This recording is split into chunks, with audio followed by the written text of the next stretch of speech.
Isa sa mga purposes dahil nganong natin mga challenges, mga nag-struggle sa atong Christian life, tungod kay gusto sa Ginoo nga magpabilintang dependent, humble sa iyahang atubangan.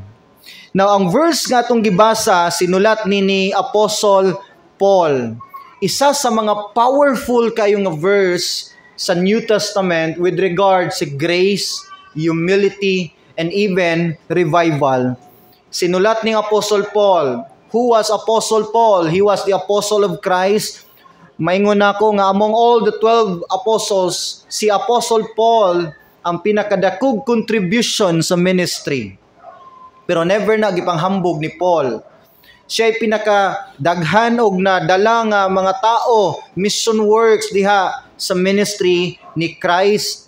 And si Paul po ang pinakadako og turning point sa iyahang life. Aside nilang Peter, si Peter mananagat, nahimong apostle, si Matthew, tax collector, nahimong apostle, si John, si James, mga mananagat, nahimong apostle, pero lahi si Paul. Usa siya ka scribe, and behind siyang pagka-scribe, isa siya ka murderer. Isa siya ka murderer sa ilang time, daghan siya gipang persecute o gipang kuhaan og kinabuhi nga mga Christians. Pagka-convert ni Paul sa Christianity, grabe ang twist sa iyahang life. Muna kung mubasa ta sa life ni Paul, nagi encouragement sa name pa lang niya tungod sa turning point sa transformation nga nahitabo sa iyang life. And pagka-transform ni Paul, paspas na dayon iyang improvement o iyang contribution sa ministry. Now this time si Paul na siya pain. Last Sunday atong gitun-an nga isa ka messenger ni Satan ang mi-attack ni Paul physically.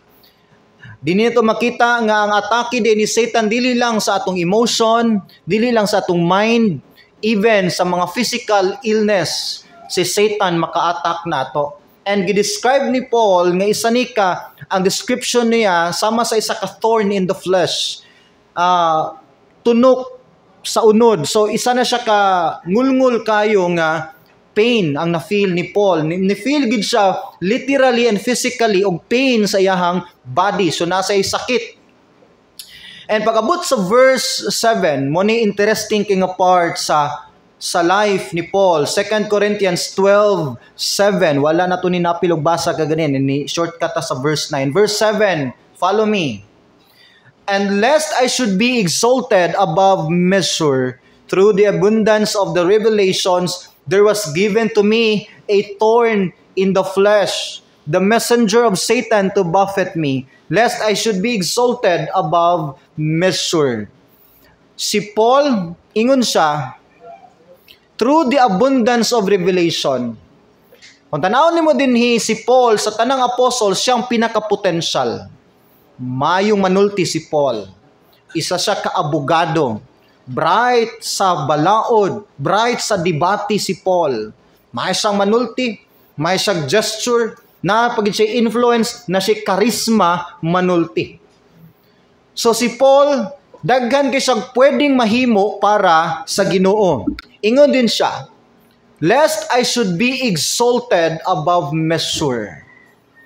Aron dili ko ituboy og maayo, aron dili ko ma-exalt og maayo. Ingon si Paul sa laing language, aron dili musaka ang akong pride, aron dili mutaas ang tan-aw nako sa akong kaugalingon, gitagaan ko sa Ginoo og tunok sa unod.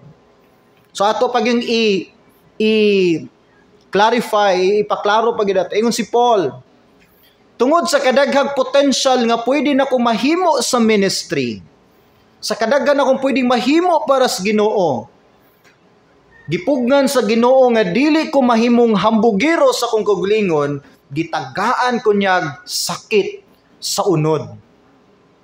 Nakanindot ni Paul, admitted niya nga posible gid siyang mahimong hambugiro sa iyang agi. Di ba? Si Paul, pagka-convert lang daan ni Paul, dili ka to mga disciples nga si Paul na-convert, gi-introduce siya sa isa ka disciple. Yun siya, i-welcome na to si Brother Paul.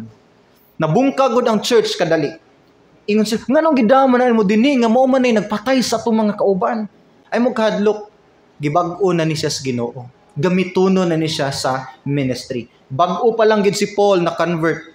After pila lang ka days, nagsugod na siya preach ni Christ. Nagsugod na siya gwali, hundreds and even thousands ang na-convert sa Kristyanismo. Kung pasagdaan si Paul, daghan gid siya mahimo para sa Ginoo. Pero night chance nga musaka ang pride ni Apostle Paul. And kaduha niya gi-emphasize dinhi sa verse 7, ingon din siya, the messenger of Satan to buffet me, lest I should be exalted above measure. Ingon si Paul, kay kung patuyangan ko sa Ginoo gihimo sa akong gusto para niya, mutaas ang tan-aw nako sa akong kaugalingon.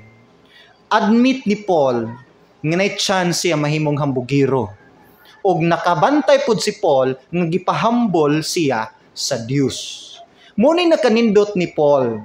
Kaysa diyang gitagaan niya sa Ginoo mga struggle, pain, challenges, nakabantay din siya.